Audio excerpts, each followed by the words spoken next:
Connor Bedard burst onto the NHL scene this season with his rookie campaign and has been playing great so far for the Blackhawks.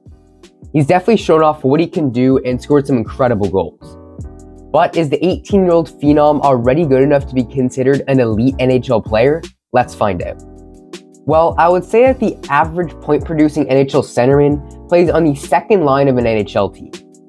The average second-line center scores about 45 points per season, which is about 0.55 points per game. The average first-line centerman varies a lot, but they usually score around 60 to 75 points.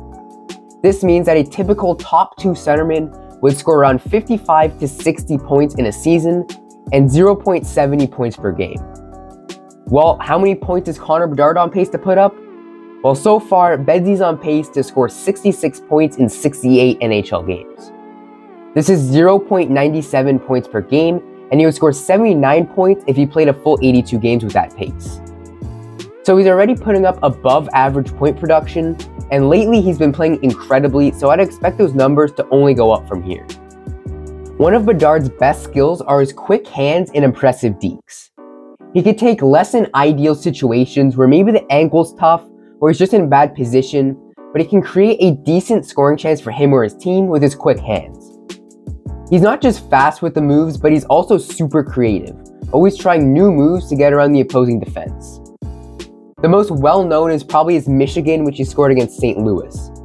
He realized that no one was open for a chance, so he scooped the puck up onto his stick and slammed it into the top corner. His best skill by far, though, is his incredible shot. Connor Bedard not only has pinpoint accuracy, but he has lots of power behind it and gets it off insanely fast. His signature move is obviously his toe drag release, which he's been using for years. He uses this move to change the angle on either the goalie or the defenseman to get the shot by.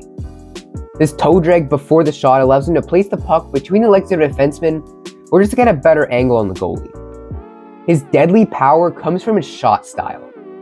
He keeps his hands really far out from his body and his top hand at almost a 90-degree angle.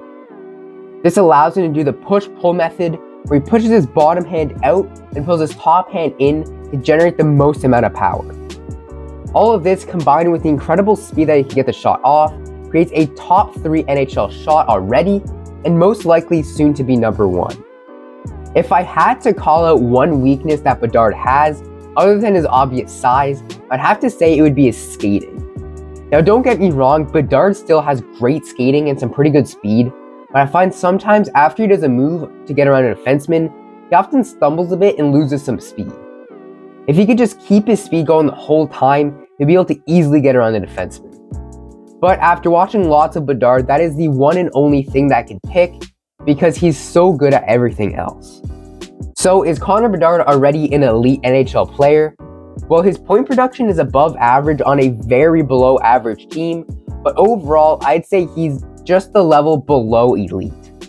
His recent play since the injury has definitely shown some flashes of eliteness, but overall in his career so far, I wouldn't say so, but by the beginning of next season, I think he will be.